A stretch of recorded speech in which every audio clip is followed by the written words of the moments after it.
Safuu Safuu Safuu Safuu Safuu Seeraa. Safuu Safuu Safuu Safuu Safuu Seeraa. Safuu Safuu Safuu Safuu Safuu Seeraa. Safuu Safuu Safuu Safuu Safuu Seeraa. Safuu Seeraa. Safuu Seeraa. Safuu Seeraa. Safuu Seeraa. Safuu.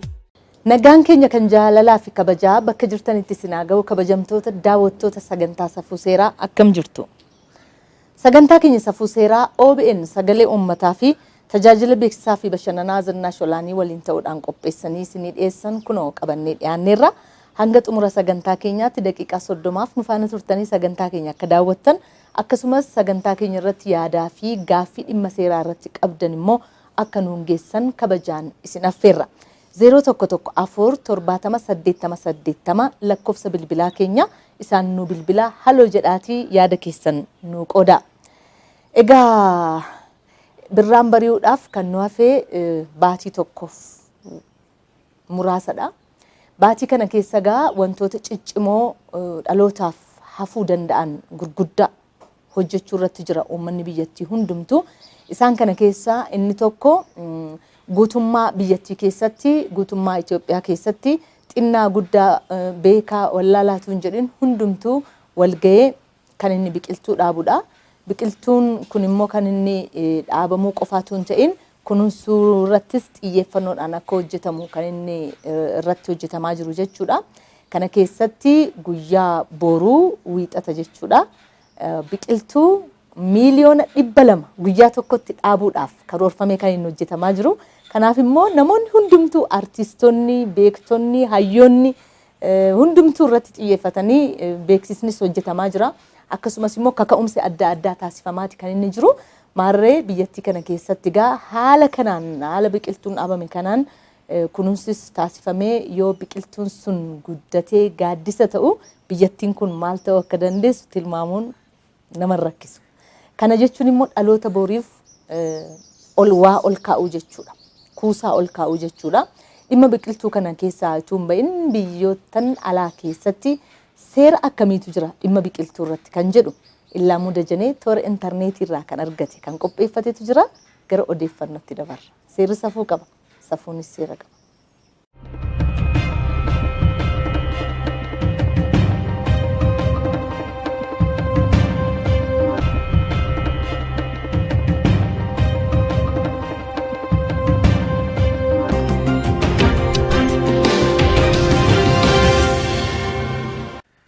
Deebiin akkam jirtu hordoftoota keenya qophii keenya Safuu Seeraaraatii yeroo odeeffannoo isin biraan geenyu raga qabneetiin jirra.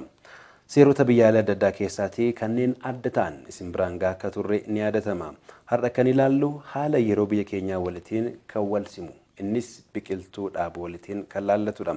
Filiippiins keessatti barattoonni kolleejjiis ta'e manneen barnoota sadarkaa 2ffaa fi 1ffaa biqiltuu dhaabuun dirqama ta'uu seerri biyyattii ni eera. Seerri biyyattii kun akka himutti barataan tokko eebbifamuu yoo barbaade yoo xiqqaate biqiltuuwwan 10 dhaabuudhaaf dirqama qaba. Filiippiinitti manneen barnootaa sadarkaa 1ffaa keessa barattoota miiliyoona 12, sadarkaa 2ffaa keessa immoo barattoota miiliyoona 5 akkasumas kolleejjiiwwan barnootaa keessa miiliyoona walakkaa oltu bara baraan eebbifama. Barattoonni kunneen gaa hundi isaanii akkaataa seerri biyyattii jedhutti kan biqiltuuwwan 10 yoo dhaaban bara tokko qofaa biqiltuuwwan miiliyoona 100 fi miiliyoona 75 biyyattii keessatti ni dhaabbatu. Biqiltuuwwan kunneenis haala qilleensaa irratti hundaa'uudhaan magaalota iddoowwan qotiinsaa miidhamanii fi kanneen biroo keessatti akka dhaabbatanidha kan himame. Kunis kaka'umsa qofaatiin osoo hin taane dirqamaatiin biqiltuu dhaabuun barbaachisaa akka ta'edha biyyattiin kan himte. Kana wajjin wal qabatee keessumattuu haala qilleensaa yaaddessaa ta'e akka addunyaatti kana jijjiiruudhaaf gochi kun yookaan immoo seerri amma dirqisiisu kun murteessaa akka ta'edha gabaasni CNN kan mul'isu. Odeeffannoo keenya lammaffaatiin Ameerikaa bulchiinsa Kaarolinaatti abbaan warraa tokko haadha warraa isaa waliin ta'uudhaan muka umriin isaa 180 ta'e mancaasuu kan immoo ajjeesuudhaan himataman $1 miiliyoona walakkaa akka kaffalan itti murtaa'e. Himannaan jara kanarratti banamigaa muka umriin isaa 180 ta'e ajjeesuu jedha. Kunis egaa bosonaaf bakka guddaa kennuudhaan akkuma namaa yakka ajjeechaatiin kan himan irratti baname. Himatamtoonni mana jireenyaa ijaarrachuudhaaf kan bosonicha mancaasuun yoo ta'u Ijaarsa manaatii fi bakki sun eeyyamamullee bosona ciruudhaaf qaama bosonaatiif eegumsa taasisuu fi kunuunsuu irratti eeyyama sun argatiin muka muruun yakka ta'uu isaatii manni murtii biyyattii kan hime. Himatamtootni lafa bitanne irratti akkamittiin adabamnaa jedhanii komatanis komeen isaanii garuu mana murtii biratti fudhatama hin arganne. Akka gabaasa USA Today'tti jarreen kunneen lafa sana erga bitaniitii booddee bosona kana mancaasuudhaan ijaarsa manaa kan itti fufan yoo ta'u erga murtiin kun irratti raawwateetii booddee garuu hojiin isaaniis achumaan addaan citee jira. Odeeffannoon har'aatiif qabanne kanumadha. Qophiileen keenyatti fufuu ammas turtii gaarii.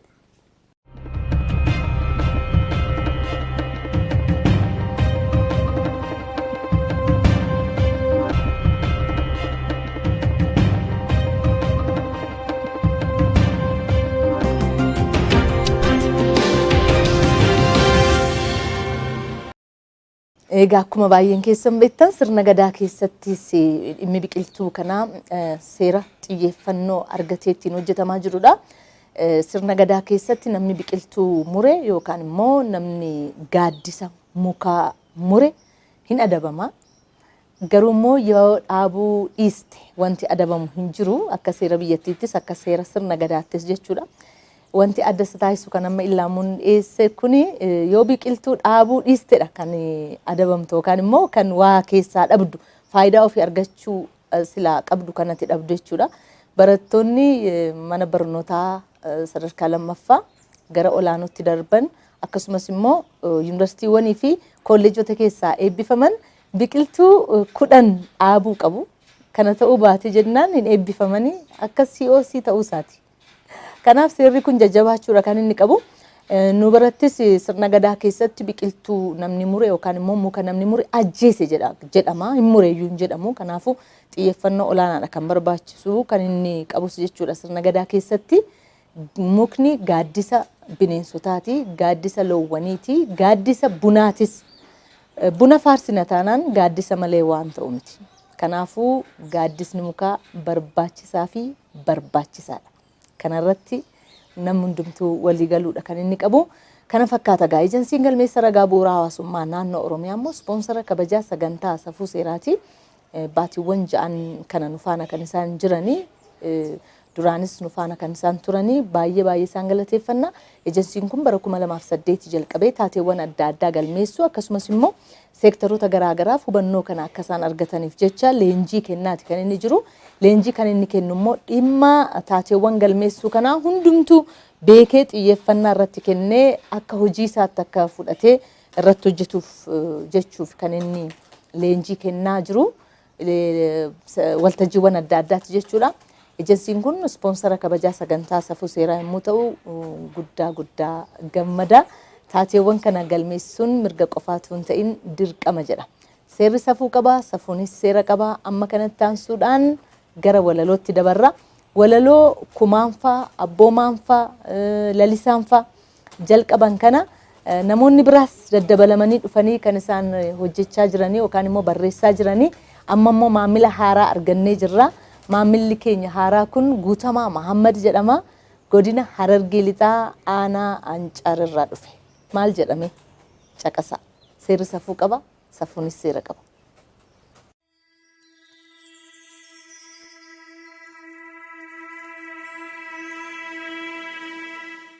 Akkam jirtu nagaadhaa? Nageenya kootiin dursee walaloo koo eegalee. Duudhaa keenya ganamaa isa maatiirraa dhaalle. Aadaa duudhaa fi safuu dorgomaan kamuun caalle. Nuti dhaloonni har'aa safuu akka hin daganne. Sulula dimokiraasii ona qoodiinsa hin qabne. Nuti dhaloonni har'aa safuu akka hin daganne. Raacitii qaroominaa duudhaa keenya kaleessaa isa yoo jabeeffatte imala fagoo geessaa.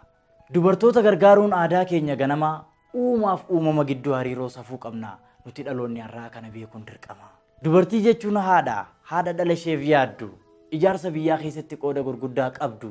Deessuu goototaaf hayyuu miidhagsituu jireenyaa, magarsituu sanyii, yeroo gaarii fammeenyaa, mirga kan kee kabajuun dirqama aadaa keenya. Malkaa si duran ce'u, siiqqii irran tarkaanfadhu. Dubartoota gargaaruudha kan inni ani jaalladhu.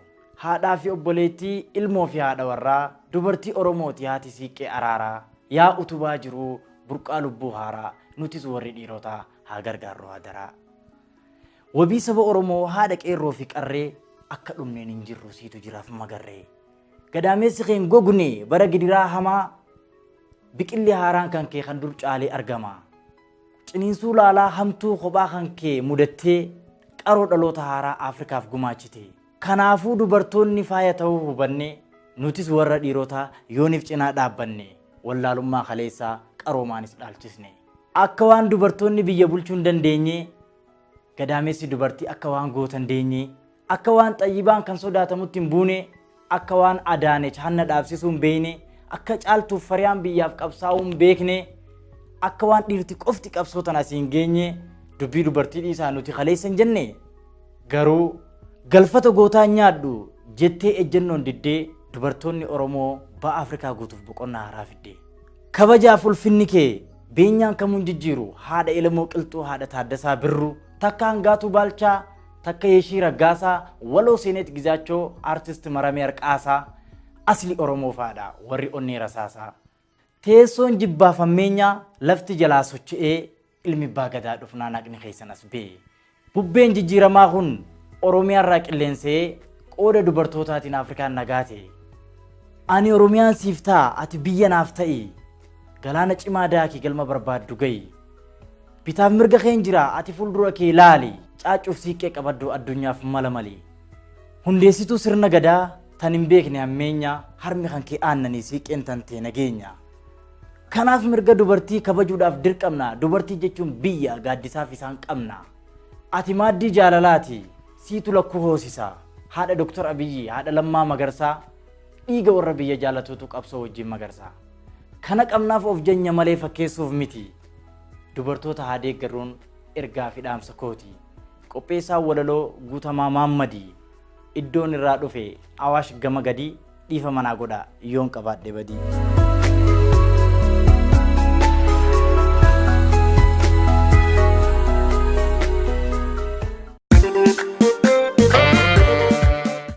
Daa'imman ofii godhattan yookiin immoo guddifachaan kan fudhattan galmeessisaa. Gaa'ela keessaniif waraqaa ragaa qabaadhaa isinittiin fidin malee yoo gaa'elli diigames waraqaa ragaa qabaachuu barbaachisa.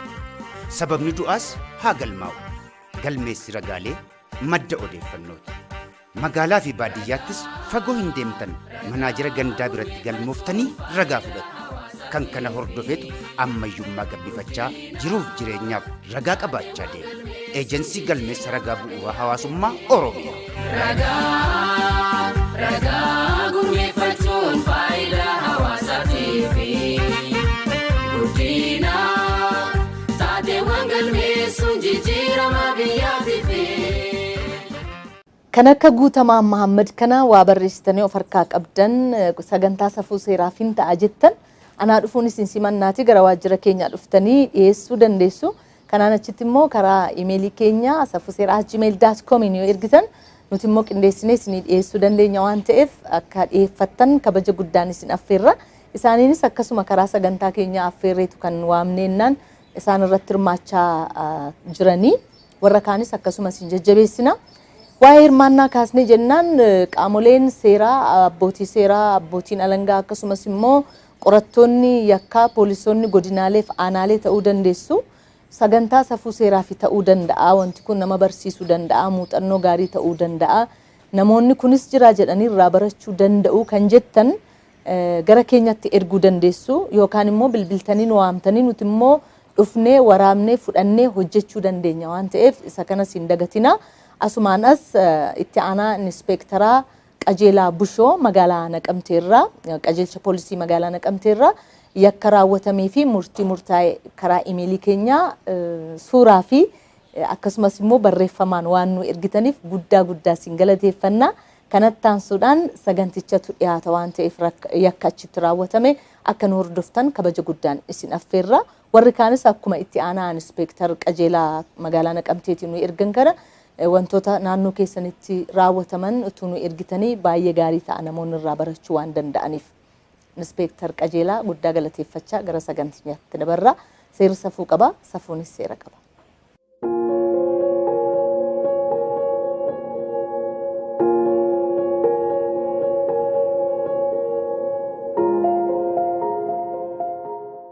Warroomuun fuudhaa heerumaa walitti makamuun qaama tokko ta'anii jiruu ofii gaggeeffachuudhaaf yeroo tokko tokko garuu jiruun faallaa kanaa deemti. Haati warraa fi abbaa warraa har'a sagantaa keenya kanarratti muuxannoo yookaan barnoota namaaf ta'a jennee kaasuu barbaanne kun magaalaa Naqamtee keessa jiraatu. Waggoottan 11 oliif warroomanii yookaan haadha warraaf abbaa warraa ta'anii ganda duwwaa 3 keessa waliin jiraachaa turan. Har'a bitootessa tokko bara 2011 galgala tilmaamaan naannoo sa'aatii 4 akkuma duraanii isaanii irbaata dhiyeeffatanii waliin afaan wal kaa'aa nyaachuuf haati warraa Addee Ilfinesh Baqqalaa gola keessaa biddeen baaduutti naqanii mimmi'eessanii as baasanii minjaalarra kaa'aniiru. Obbo Adaanaa Asfaw guyyaa guutuu nyaata mana isaanii hawaa oolan halkan kana irbaata isaanii haadha warraa isaanii wajjin afaan ol kaa'anii nyaachuuf hawwanii manatti galanii harka dhiqatanii itti dhiyaataniiru. Har'aa waan addaatu jira akka Addee Ilfinesh dubbatanitti. Ituu dur ta'ee afaan wal kaa'aa wal gurshaa jechuu kooti akkasittiin nyaatu turan. Har'a garuu akka tasaa ta'ee obbo Adaanaan haadha warraa isaanii afaan hin keenye midhaan kana qobuma isaanii nyaatan. Biddeena sana akkuma dur na gurshu sana na gursheera ta'ee walumaan kan duunu ture. Akka gaadhaamii ta'ee nyaata hin du'e. Maaliif laata? Har'a obbo Adaanaan haadha warraa isaanii Addee Ilfineshin utuu afaan hin kaa'in qobaa nyaachuun isaanii rabbitu beeka. Obbo Adaanaa Asfaw nyaata isaan har'a nyaatan yookaan immoo irbaanni isaan biddeenni baaduutti nyaatani baaduu qofaa yookaan qocqocaa yookaan mimmixa qofaa miti kan inni qabu. Har'a haati warraa isaanii qarshii tokkoon suuqiidhaa mi'eessituu biraa bitanitti dabalaniiruu fi kan lubbuu isaanii hanga dhumaatti galaafatu. Marzii qoricha hantuutaatiin kan inni du'e marzii sana immoo baaduudhaan kan inni nyaata. Qoricha hantuutaa birrii tokkoon suuqiirraa bittee achuma gaafa guyyaa tokko kana galgala isaa naannoo sa'aatii 4 keessa qoricha baaduu tokko deemtee ganda duwwaa 3 keessaa kiiloo tokko birrii 20 bittee baaduu sanatti baxabbaxxee saayinaa tokko irratti jechuudha biddeena saayinaa tokko irratti lama ta'anii karaa ishee dhiistee karaa isaatti naqxee baaduu sana qoricha sana ittiin baxabbaxxee karaa isaatti naqxee maaddii tokkotti dhiyaatanii. Nyaata kana yookaan immoo biddeena baaduutti dhiyeessitan kana jaluma keessanii biraa galagaltan immoo walumaan nyaattan. Yoo mana gursheeyyuu nan du'a waliin. Iddii waliin nyaattu ta'ee nan du'a jettaniin sodaattanii ofiifoo? Of ajjeesuurra isa ajjeesuu isa jedhu sanattan isa qaddamsiise malee biddeena sana akkuma dur na gurshu sana na gursheera ta'ee walumaan kan duunu ture. Akka gaadhaamii ta'ee nyaata hin du'e marzii qoricha hantuutaatiin kan inni du'e. Inni asiin karaa isaa nyaata isheen karaa ishee nyaatti karaa isaa sana qoricha qabaa jira karaa ishee immoo qoricha hin qabu inni sanaa booddee nyaatee sanaa booddee haala adda addaa mijeeffatte jechaadha isheen. Maarree obbo Adaanaan nyaata sana itti nyaatanii booda harka isaanii dhiqatanii siree isaaniitti ol ba'anii ciisan. Haati warraa isaanii Addee Ilfinesh garuu irriba gaarii rafuu hin dandeenye. Deddeebi'anii abbaa warraa isaanii kana ijaama mil'achaa gurraanis dhaggeeffachaa turan. Abbaa warraa Addee Ilfinesh obbo Adaanaan akka duratti dafanii ribni isaanii fudhanne dura cal achi immoo kurruufuu jalqabanii jedhan Addee Ilfinesh. Sana booda kurruufuu yeroo isaan dhaaban yookaan yeroo isaan dhiisan itti siiqanii suuta yeroo sagalee isaanii dhaggeeffatanii abbaa warraa isaanii akkan deebinetti achumaan culluutti jechuu isaanii waan hubatan fakkaata. Addee Ilfinesh keessaan balbalatti cufanii ba'uu isaaniitiin dura waraqaa duruma kompiitaraan barreeffatanii qopheeffatan nan gaabbee jedhuu fi ergaa gaabbii of keessaa qabu poostaadhaan saamsanii laphee abbaa warraa isaaniirra kaa'uudhaan summii keessaa baaduutti naqan sana immoo akka ofii isaanii dhuganiitti minjaalarra kaa'anii keessaan balbalatti shoggoranii kutaa 3 mana ciisichaa mana isaanii keessaa tokko keessa dhaqanii rafani.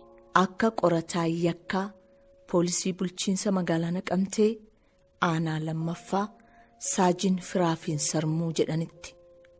Halkan sana haala mijeeffattee erga qoricha kana nyaachistee booda abbaan manaa irrimni gaafa gabu sa'aatii 4 keessa deemee bakka ciisichaa isaa gaafa ciisu isheen immoo eegdee maaliif waan qoricha sana laattee jirtuu fi amma inni du'utti eegaa turte jecha. Tanaa booddee dura hirrafa ture hirrafa itti jedhee naggeeffadhee nuun jette. Itti jedhee naggeeffadhee sanaa booddee isa kurruufu dhiisetti. Gaafa inni isa kurruufu dhiisu mana 3 jira ture. Mana tokko ta'ee kutaa 3 jira. Kutaa tokko keessa isa ciisaa akka wanta inni keessaan cuftee haala sana qopheessitee isa barreeffama barreessitee sana laphee isaarra keessee qoricha sanas achi keessee qodaa adda addaas achi keessee haala hundumaa mijeessitee balbala sana keessaan cuftee bakkee irra bulte. Aadde Ilfinashii akka waan ala bulanitti ganama ka'anii gara waajjira poolisii bulchiinsa magaalaa Naqamteetti kottee na baasii jedhan. Maaliif jennaan abbaa warraan koo eda galgalas ala na bulche. Mana immoo keessaan ofitti cufeera. Har'a ganamas waamnaan na jalaa banuu dide. Kanaaf kottaati mana kootti na galchaa turee jedhan gaaffiin haadha warraa kanaa. Ammas Saajin Firaafiin Sarmuu. Dhuftee waajjira poolisiitti abbaan manaan koo na ari'ee manaatii kottaatii naa gaafadhaa jettee waajjira poolisii bulchiinsa magaalaa Naqamtee aanaa 2ffaa kanatti riippoortii gooti. Gaafa isheen riippoortii gootu maaliif si lole na lolee kottaa kana gaafadhaa mana kootti na deebisa abbaan manaan koo manaa na ari'ee qorra keessan bulee jettee riippoortii gaafa gootu poolisoota wajjin yommuu ganda duwwaa 3 kana poolisiin ganda duwwaa 3 yeroo deemu kanatti sanaa booddee poolisoonni naqanii mucayyoon ani gaashii adaanee lubbuu isaanii amaaruu miidhamaa jechuudha. Ijoolleen dargaggeessi jiru obsa dhabanii amma nuti bira geenyutti poolisii waan utuma faana jiruuti mana cabsanii gaafa seenanii miidhamaan kun du'ee jiraachaa. Sanaa booddee achi deebinee hin gaafanne lakkii ani waa tokko san goone namichi kun ofii masaa haala mijeeffatee ciisee du'e malee ani qoricha sillaannee fi abbaa manaa koo kanaaf jette. Kana booda haadha warraa kana shakkuudhaan qabee poolisiin gara kutaa qorannootti yeroo geessu reeffa abbaa warraa kanaa immoo magaalaa Finfinnee qorannoodhaaf gara hospitaala Minilikitti ergan.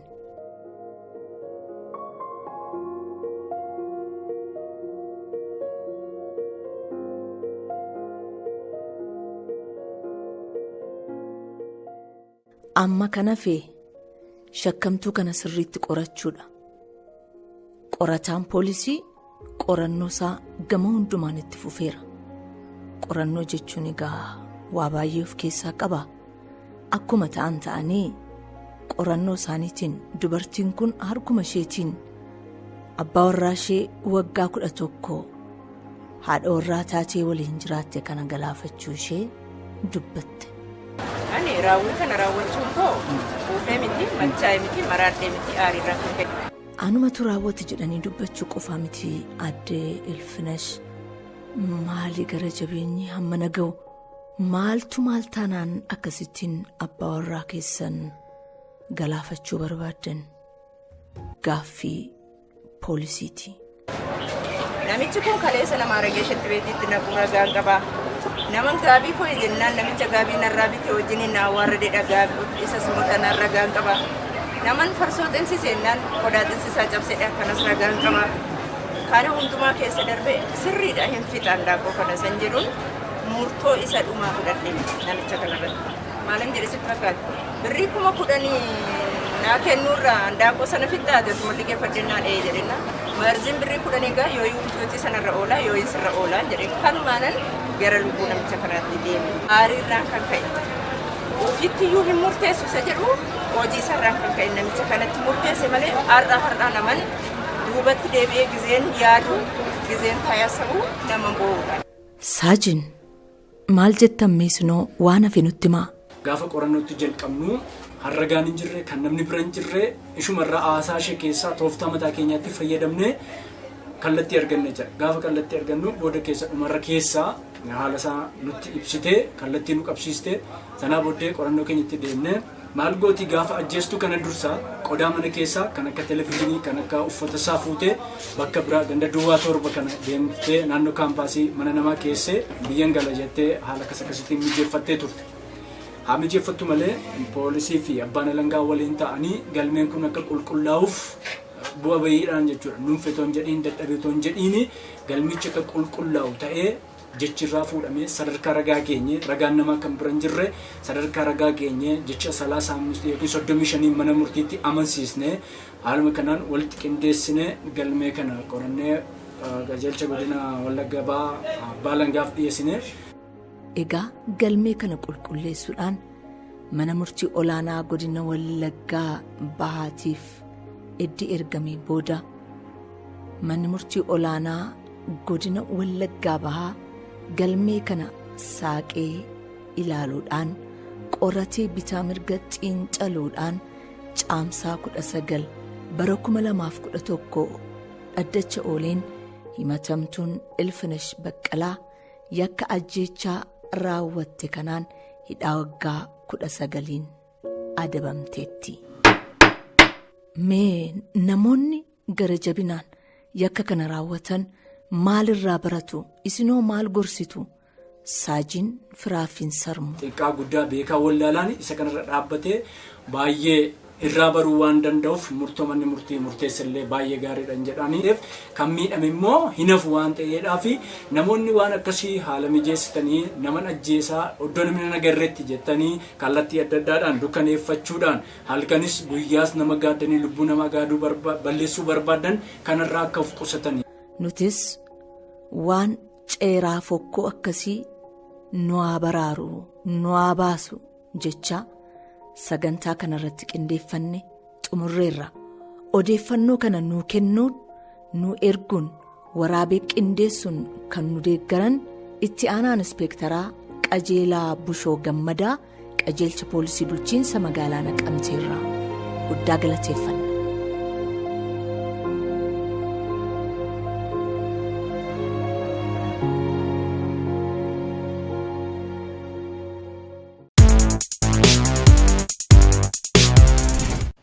Kunis jiraga bultii ijaarratanii waliin jiraataa utuu jiranii wal amananii mana tokko keessatti jiraatanii maaddii tokkorraatu afaan kaa'atanii wal galaafachuun akkasiis jira. Gaanuti wantoota miidiyaa irratti dhiyeessinu kunis jira jedhee hawaasni akka irraa hubannoo argatuuf waan ta'eef wantoota nama gaddisiisan akkasumas immoo seeraa wajjin kan wal qabate wantoota barsiisoo ta'an kan dhiyeessinu. Keessumaa qajeelchi poolisii yookaan immoo qorattoonni poolisii magaalaa Naqamtee baay'ee kan dinqisiifatamuu qabanii utuu ragaan tokko hin jiraatin mana duwwaa keessatti bakka ona keessatti waan hojjetame akkaataa isaan itti sakatta'anii yakka kana baasanii dhiiga namaa dhugaa namaa haala isaan itti baasan baay'ee kan nama ajaa'ibsiisudha waan ta'eef ogummaa ofiif buluun ogummaa ofiif hojjechuun nama sadhaabatuuf tun ta'in dhiiga sadhangala'eef nama sadu'eef hojjechuun haqaaf hojjechuun inni akkasii kun jajjabaachuudha kan qabu isaaniinis galateeffachuu barbaanna. Ammas haqni olaantummaan seeraa haa mirkanaa'u jenna. Sagantaan keenya safuu seeraa kanarraaf jennee qindeeffanne kan ammammaatti daawwachaa turtan fakkaata. Waan nu wajjin turtaniif waan nu daawwattaniif guddaa isin galateeffanna. Kanneen biqiltuu dhaabne warra dhaabnee biraa gallu yookaan immoo duddatti naanneffannu tun ta'in warra kunuunsinee bor dharootaaf dabarsinu nu haa taasisu. Torban kunis torban nagaa, torban tasgabbii, torban gurri keenya aagatti dhaga'u, iji keenya aagatti argu nu haa taasisu jecha nagaatti isiniin jenna.